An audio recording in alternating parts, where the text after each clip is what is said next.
Hola! Tercer dia de la setmana i tercer capítol, escena tercera, de l'extraordinari Fèlix Feliç, del Jordi Sierra i Fabra, aquesta novel·la que anem llegint capítol a capítol. I avui, concretament, de com l'arribada del senyor Fèlix Feliç va alterar la rutinària convivència a l'edifici i els veïns van començar a trobar-lo d'allò més sospitós i estrany.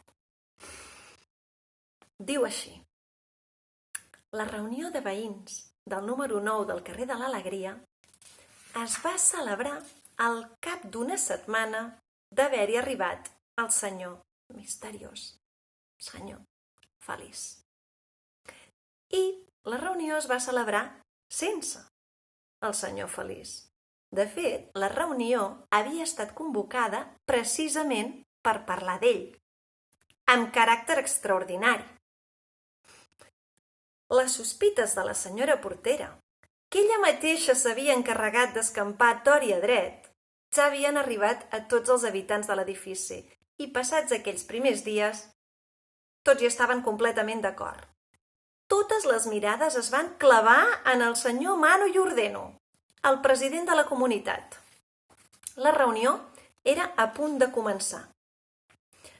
Amb un posat que era molt propi d'ell, amb un posat greu i solemne, el senyor Manu Iordeno es va aixecar i els va empetitir a tots amb la seva presència.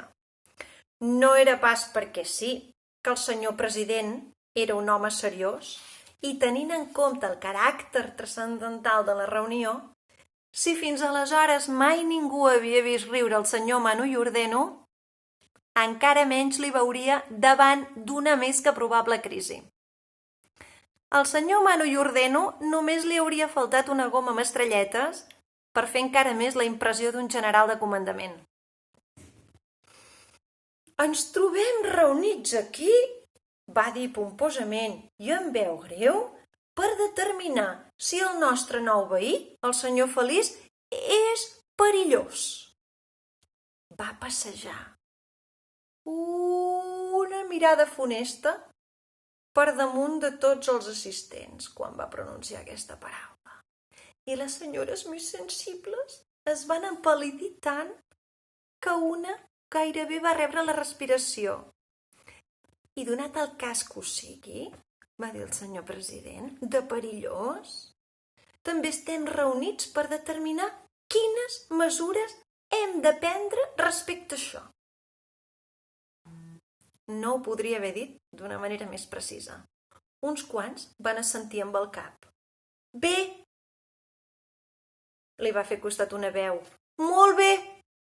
el va secundar un altre. «En primer lloc», va continuar el portaveu dels veïns, amb veu encara més greu, tant que li semblava que sortís del fons del seu cussàs, «manifestarem lliurement tot el que sabem. Farem paleses les proves que han encès les sospites des que la senyora portera ens en va parlar. Estem d'acord?» Tothom hi estava d'acord.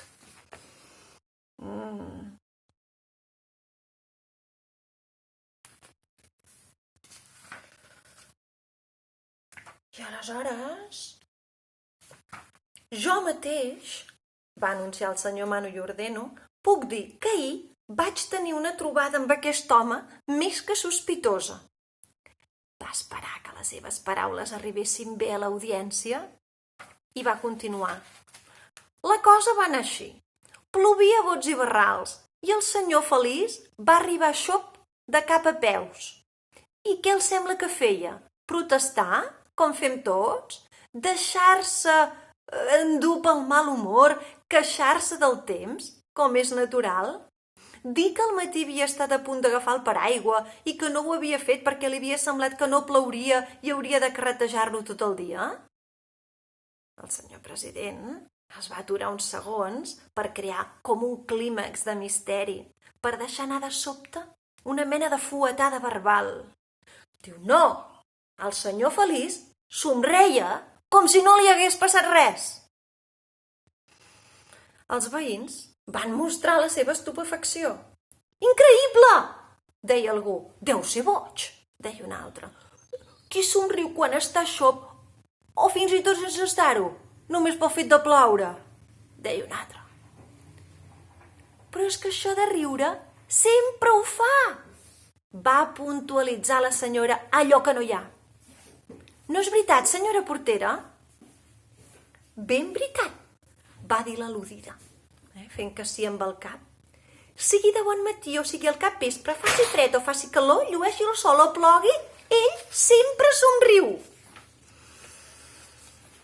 No hi ha ningú que es pugui passar tot el dia somrient, va dir la senyora categòrica. No és lògic. És ben cert, a tots ens passa alguna cosa o altra, va fer la senyora terrible. El senyor Tristot es va alçar per demanar la paraula. Tothom va esperar que fes honor al seu nom i que digués alguna cosa. Trista.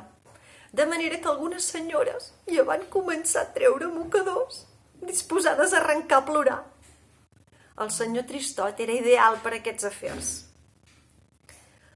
A mi, va dir ell, la primera vegada que el vaig trobar, em va preguntar com estava i em va donar un copet a l'esquena, abans de deixar-me dir que em feia mal aquí i aquí.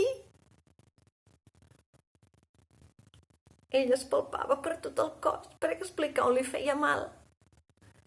I la senyora pesada va prendre la paraula per dir: a mi em va obrir la porta del carrer i em va deixar passar primer, com feien abans els cavallers. És clar que jo anava carregada amb la compra, però aquella prova era una de les més concloents. Feia anys que homes i dones eren iguals. Doncs a mi em va dir que feia molt goig i que el conjunt malva i violeta que acabava d'estrenar m'esqueia d'allò més. Va dir, amb una indiferència fingida, la senyora Ferotge. Que agosarat, va dir el senyor Ferms. Li va dir amb mala intenció, estimada? Va dir la senyora Puntualització. No, així, tal com sona, va contestar la senyora Ferotge. Semblava sincer. N'hi havia prou de veure la senyora Ferotge perquè això de la sinceritat semblés propi d'un conte de la Xina. Mireu-los aquí, explicant-se allò que cadascú havia viscut. El senyor xafarder va alçar la mà. Hauríem d'estar molt a l'aguait, espiar-lo, trucar-nos cada dia per anar recopilant informació. I, sobretot, hem de mirar d'entrar a casa seva per veure què hi amaga. La proposta del senyor xafarder va agradar i va ser aprovada per unanimitat. Molt bé, va assentir amb el cap el senyor Manu Llordeno. Aquesta sí que és una proposta amb sentit. I estem tots d'acord que el senyor Feliç és una persona d'allò més estranya i sospitosa? Sí! Van exclamar tots els presents a la una. I estem tots d'acord que hem de fer alguna cosa per defensar la convivència i l'harmonia que fins ara han regnat a la nostra escala? Sí! Van repetir tots a l'uníson. Així doncs, procedirem. Al senyor Manu Llordeno la veu se li va tornar encara més greu, tan greu que es va començar a ofegar i a tossir. Li van haver de colpejar l'esquena amb la mà i li van donar una mica d'aigua perquè es pogués refer. Quan va tornar a parlar, ja no tenia la veu tan greu. Més aviat semblava una barca navegant en un riu cobert de pedres. Tenia els ulls enrogits i esbufegava. O sigui que des d'avui mirarem, escoltarem i jutjarem, estarem tots en contacte i arribat el moment, si les proves són concloents, prendrem la decisió que correspongui. No li havia d'haver llogat el pis, va dir la senyora Picapunt a la senyora portera. Escolti, va saltar ella, va pagar el comptat i qui no l'amo del pis per deixar passar una oportunitat així? Esclar, com que ell no viu aquí, va dir enfadada la senyora Planx. El senyor Manu Llordeno va alçar les mans i va dir: el que està fet no té remei. Ara hem d'actuar. Els ulls se li van il·luminar amb la intensitat d'un buscabrega. Tenim a les mans l'equilibri de la nostra comunitat. Si volem que les coses continuïn funcionant com sempre, hem d'estar preparats. I quan arribi l'hora, com jo he dit fa un moment, actuar. Apa, veïns, som-hi! La reunió es va donar per acabada.